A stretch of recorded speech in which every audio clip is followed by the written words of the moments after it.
સુરેન્દ્રનગર જિલ્લા વહીવટી તંત્રની સરાહનીય કામગીરી। ખારા પાણીની નદીના પાણીમાં ફસાયેલા 2 માણસોને સફળતાપૂર્વક રેસ્ક્યુ કર્યું। સુરેન્દ્રનગર જિલ્લા સહિતમાં હાલમાં સમગ્ર રાજ્યમાં ભારે વરસાદ થઈ રહ્યો છે। ભારે વરસાદના પગલે આજે સરા અને ધાંગધ્રા વચ્ચેની ખારા પાણીની નદીની 2 કાંઠે વહેતી થઈ છે। આ નદીના પાણીમાં આજે સવારે એક પિકઅપ ગાડી અને 2 યુવાનો ફસાયા હોવાની જાણકારી જિલ્લા કંટ્રોલ રૂમને મળી હતી। આ જાણકારીના પગલે ધાંગધ્રા મામલતદારશ્રી અને તેમની ટીમ દ્વારા પાણીમાં ફસાયેલા બંને માણસોને રેસ્ક્યુ કરી તેમનો આબાદ બચાવ કરવામાં આવ્યો હતો।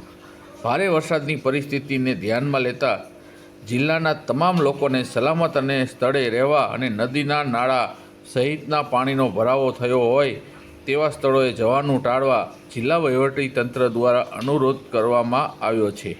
વર્ધમાન ન્યૂઝ ભટ્ટી ઘનશ્યામ વટવાણ।